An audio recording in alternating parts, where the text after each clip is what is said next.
doing, you may ask? I am headed to the local lumber yard and go buy some 2x4s to start framing up that utility room.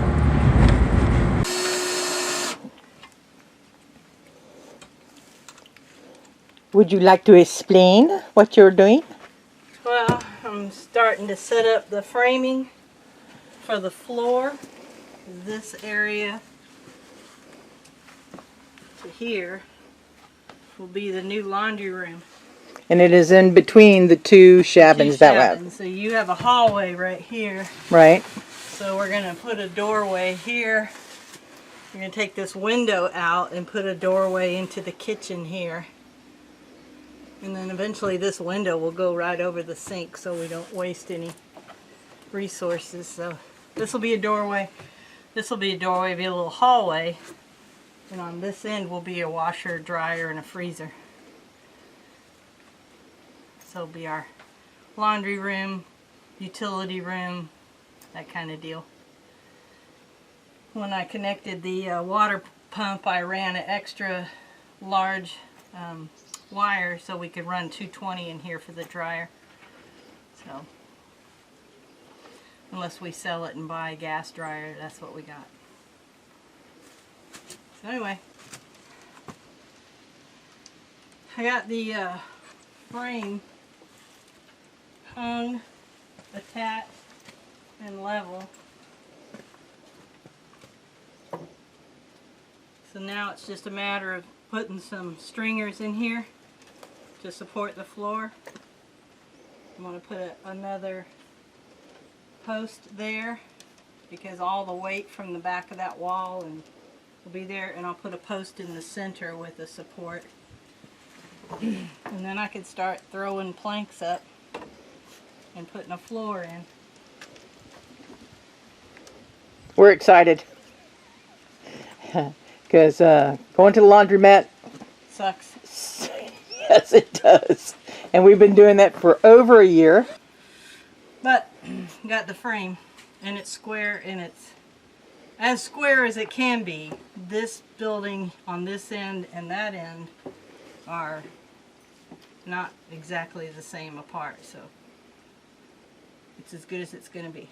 Doesn't really bother me, but it drives her insane. Yep, especially since I took the time to run line levels and strings. When they delivered this building, they assured me they were dead on, and they were not dead on. I should have, at that moment, measured between the two. And you being a little left brain, I'm sure helps just a little bit. Yeah. But hey, that's how we complement each other. that's right. I'm the left brain, she's the creative. So it works out. I'm excited about this. Well, me too.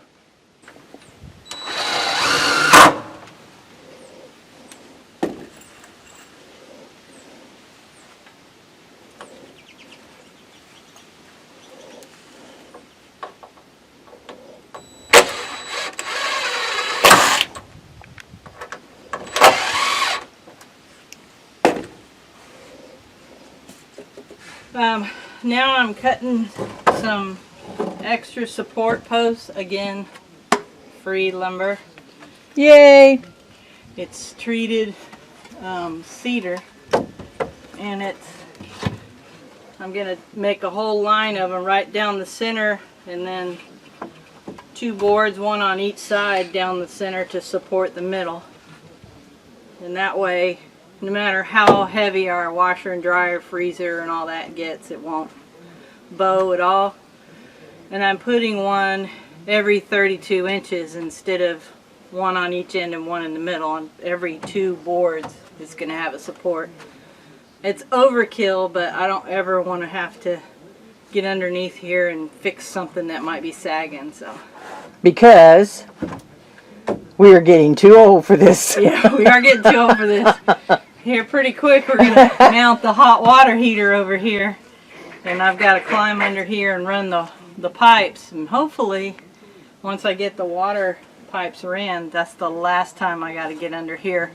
Unless I'm getting something out of storage. I have 1, 2, 3, 4 supports in the 4x4.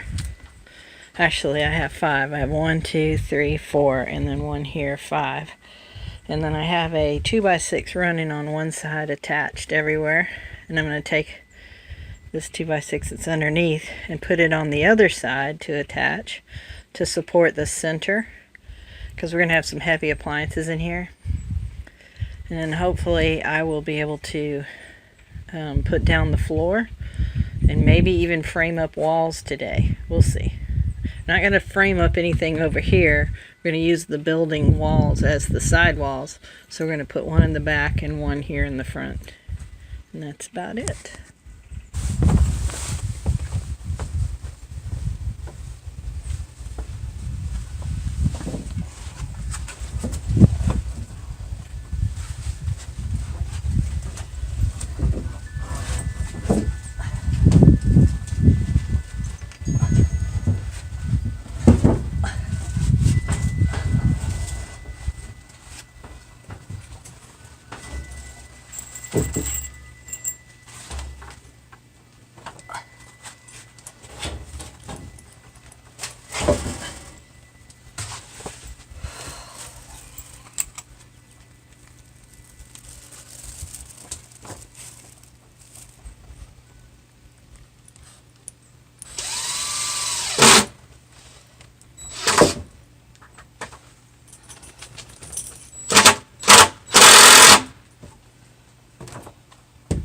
I have both of the supports underneath the joist now running parallel.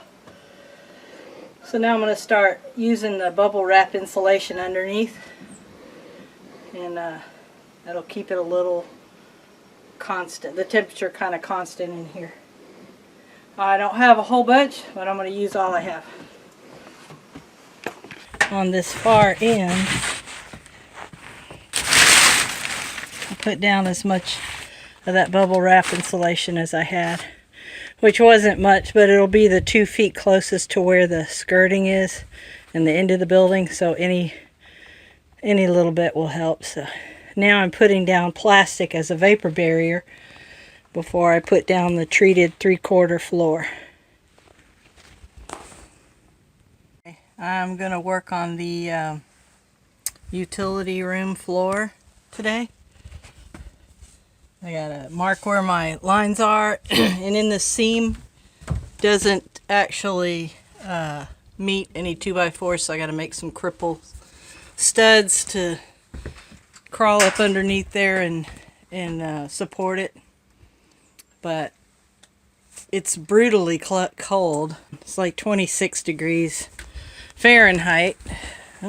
Anyway, 26 degrees Fahrenheit. So I'm gonna work on the floor and having to deal with, I have to crawl under there and measure some cripple stud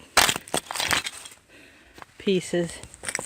I mean, logically, I know, since I put them on 16-inch centers, it should be 14.5 inches between each one, but I need to be sure. So I gotta get past all of this ice, and the rocks are frozen to the ground, so I can't move them. So yeah, I'm gonna need 10 of them, and that's a lot of crawling around and measuring and then going cutting and then coming back underneath and putting them into place. And have I told you it's cold? We'll see. Pieces to length, I'm going to double a couple of them up and climb underneath the porch and put those supports in so I can finish attaching the floor.